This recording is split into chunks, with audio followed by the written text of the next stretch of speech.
dan Pileg pada Sirekap 2024 dihapus pada aplikasi sistem informasi rekapitulasi suara KPU dengan maksud untuk menghindari konflik. Apakah ini kemudian bisa untuk menuntaskan sekelumit masalah dalam proses penghitungan suara? Kita akan perbincangkan dengan Ketua KPU RI periode 2017-2022, ada Mas Arief Budiman. Halo, selamat sore Mas Arief, terima kasih sudah bergabung bersama kami Selamat di sore, Mbak. Rumah Pemilu. Yang mau saya tanyakan, apa komentar Anda, pendapat Anda tentang langkah dari KPU yang menghapuskan tabulasi data untuk penghitungan suara 2024 ini di aplikasi Sirekap?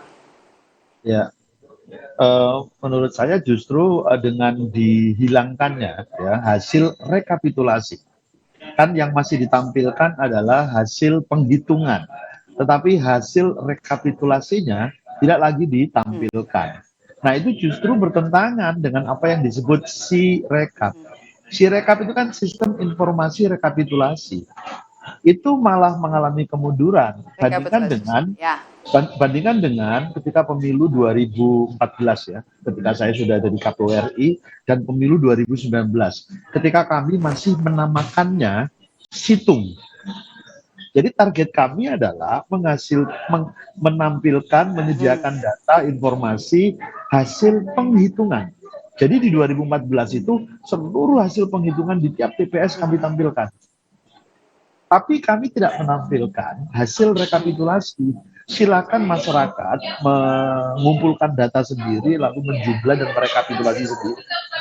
Di 2019 sudah kami agak maju lah, gitu ya. Data penghitungan dari setiap TPS kami tampilkan, tapi kami juga menginput data untuk menampilkan angkanya, hasil rekapitulasinya berjenjang, mulai dari TPS penghitungannya, PPK rekap kecamatannya, kabupaten kota rekap kabupatennya, itu kemudian kita tampilkan.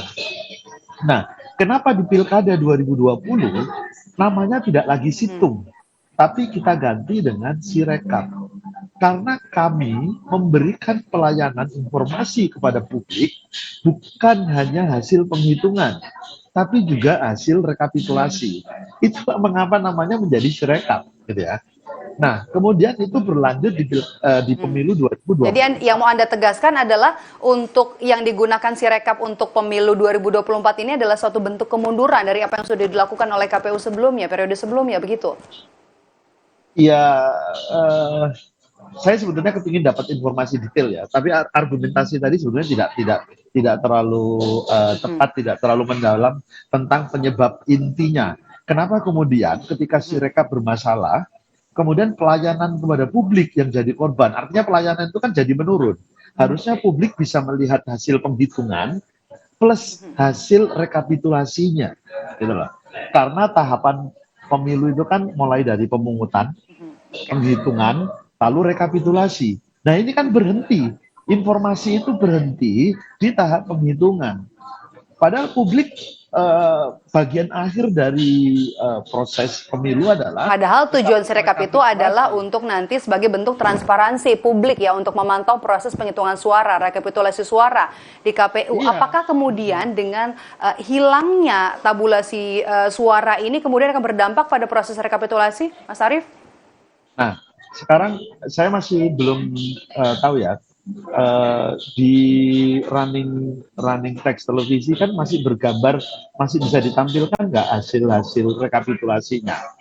Ini yang ditampilkan, misalnya yang terlihat di layar kaca kita sekarang, prosentase hasil rekapitulasi dari masing-masing peserta pemilu. Ya, pertanyaannya begini, ini ngerekapnya di mana bisa kelihatan gitu loh. Oh, si A dapat angka sekian, si B dapat angka sekian, si C dapat angka sekian, sehingga ketika di persentase si A sekian persen, si B sekian persen, kan publik juga ingin tahu. Tidak tiba-tiba keluar angka, seperti yang terlihat tadi gambar itu, 11, sekian persen, 13, sekian persen. Tapi kan kita perlu juga tahu angkanya berapa. Jangan kemudian karena sistem informasinya tidak bisa berfungsi maksimal, salah membaca dan sebagainya, saya belum tahu ya evaluasinya, analisisnya, kenapa terjadi problem seperti ini Dikarenakan apa? Kemudian publik yang jadi apa Oke. namanya korbannya tidak dapat informasi maksimal gitu loh. Mhm. Ini dilakukan di tengah juga ada isu soal penggelembungan suara dari salah satu partai peserta pemilu juga ya, Mas Arief. Tapi kalau misalnya kita lihat pada tampilan Sirekap yang baru, ini kan KPU memberikan disclaimer penghitungan suara dilakukan oleh KPPS, rekapitulasi hasil penghitungan suara dan penetapan hasil pemilu dilakukan secara berjenjang dalam rapat pleno terbuka oleh PPK, KPU Kabupaten Kota, Provinsi, dan KPU Pusat berdasarkan ketentuan undang-undang. Menurut Anda, apa arti disclaimer ini dari KPU? Ya, sebetulnya itu kan kutipan dari apa yang tertuang dalam undang-undang. Dan saya pikir publik pun tahu, sebetulnya sudah tahu ya bahwa bagian akhir penetapan hasil pemilu itu yang direkap secara berjenjang, secara manual dan berjenjang Ya, gitu secara kan. Itu manual. ya, itu publik menurut saya sudah paham soal itu. Bahwa publik Udah paham kemudian ya, sama-sama paham ya. Oke. tadi kalau penjelasan Mas Idam ya, apa namanya, publik selama ini hanya melihat rekapnya, nggak pernah mencocokkan dengan apa namanya, dengan formulir C hasilnya.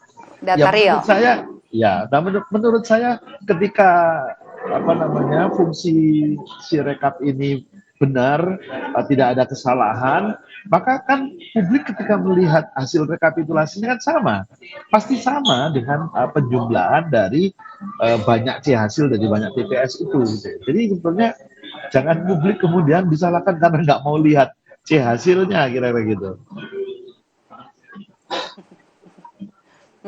Oke, oke. Terakhir, Mas Arief, singkat saja, jika tabulasi perolehan suara atau tabulasi suara ini dihapus, apa yang bisa diketahui publik soal penghitungan suara dan juga rekapitulasi suara yang nanti masih akan terus berjalan, termasuk juga nanti sambil Ya. kita bisa memantau jalan penghitungan suara dan nanti menunggu hasilnya tanggal 20 Maret? Ya, kalau tidak ditampilkan ya hasil si rekapnya, ya saya terus terang aja, saya baru lihat di bagian depan ya, saya belum masuk ke dalam secara detail. Apakah nanti form form B di apa namanya di kecamatan, form DB di kabupaten itu nanti akan ditampilkan juga atau tidak?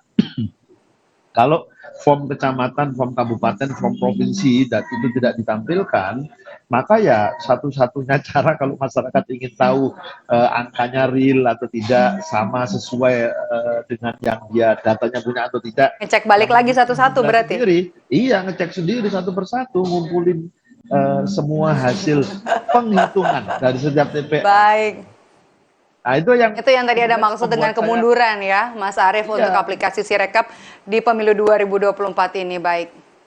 ya namanya saja Sirekap. Baik, terima kasih sudah bergabung. Kita nantikan karena penghitungan suara, ini pengawalan penghitungan suara, rekapitulasi suara ini jadi bagian dari semua pihak, semua publik juga bisa melihat dan juga ikut serta untuk menilai kinerja KPU dalam proses rekapitulasi suara yang nanti batasnya akan berakhir pada tanggal 20 Maret. Terima kasih Ketua KPU RI periode 2017-2022 Arief Budiman. Sehat selalu, Mas Arief. Dan usai jeda, Saudara.